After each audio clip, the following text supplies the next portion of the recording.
My name is Caroline Lentupuru. I come from Kenya, Rift Valley, a county called Baringo County. To be very specific, I come from the southern part of Baringo, which is a semi-arid area.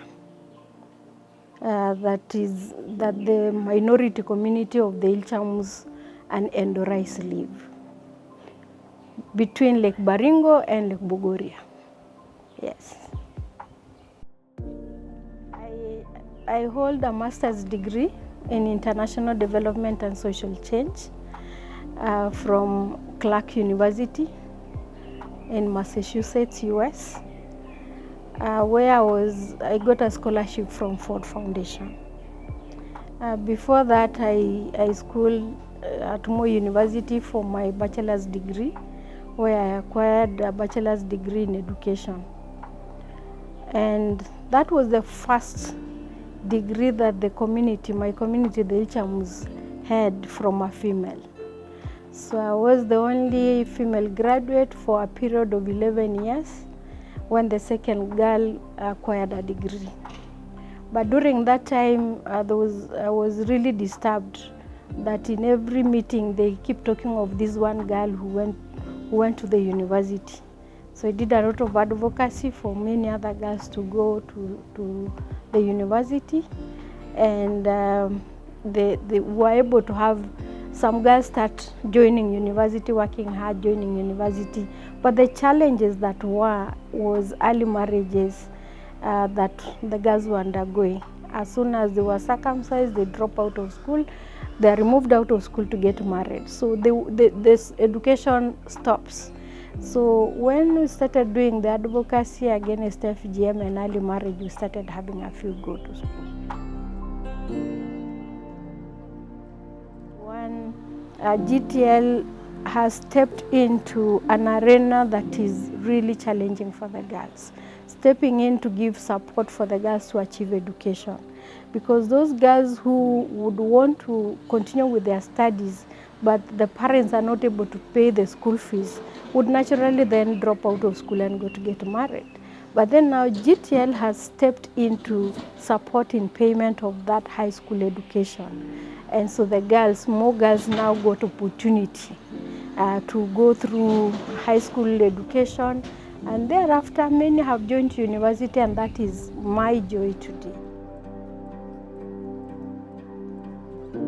I learned about GTL in 2010 when I was in the United States and I was just completing my studies. And so I saw that they were doing a great job supporting girls in East Africa.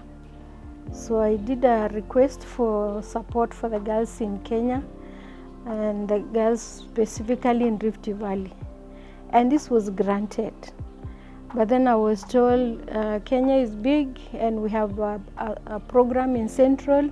Rift Valley would be far from Central. If you're willing to volunteer your services to coordinate, then they would include Rift Valley in the program, which I accepted gladly to volunteer and to support.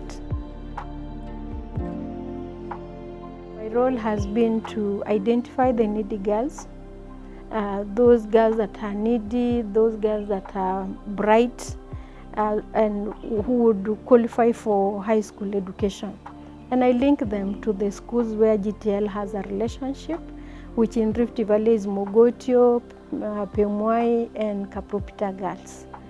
And so I would do mobilization also in the schools just so that they can identify those needy children anytime. And once the students are in school, after I have identified them, I vetted them, and they join school, I give all that data to the executive director for GTL in the US, who will then process that into a good sheet of how many they are for each school, and then send the money, wires the money directly to the schools. And then I come in again to collect the receipts, scan the receipts, and send back to her for accountability of all that money that there is. And after that process is done, I'm now left to monitor the performance of the girls throughout the financial year. And then at the end of the year again, I process, I analyze those results and convey information to the executive director in the US. Just in case there are challenges in the middle, I will always alert her, but I would also make it a duty upon myself to visit the girls to see how they are doing, to encourage them, and also to let them understand the value of this scholarship and the value of education for them. Actually 14 years, and so far Rift Valley has had 158 girls supported by GTL, which is a very big support to the communities in Rift Valley. And in Rift Valley we have had girls coming from several counties: Baringo County, Nakuru, Narok. We also have had from West Pokot and Trans Nzoia counties. So all these children come, and Uasin Gishu, they come from their counties to the schools in Rift Valley. And the transition rate has been very good. I'm very impressed that so far 92 have cleared Form 4, and 43 of them have entered universities and have done great courses. Some have completed and some are still going on.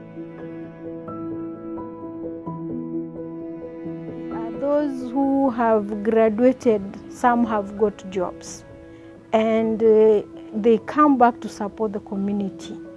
I'm so proud of one case of a girl who got a clean A, got support from GTL to go to study in Japan, and was able to come to support the family back home. And today that family is stable courtesy of that girl. The mother and her brothers and sisters depend on her 100%. And she's been able to cushion them because she got a job and she's supporting them. And that is just one case out of the many others, because many others that have gotten jobs, today numbering 15 of them, the parents and the guardians give a testimony of the impact of those girls to their families. The other thing also I know is that some of them have been an encouragement to other girls. These girls have been able to become role models in their societies, in their communities, in their villages, and many girls have been able to achieve much, appreciate education, and work hard in school, even if they were not supported by GTL, because these girls went to school from poor backgrounds and have become people that have come back to impact on the community positively. Forever grateful to GTL, I say.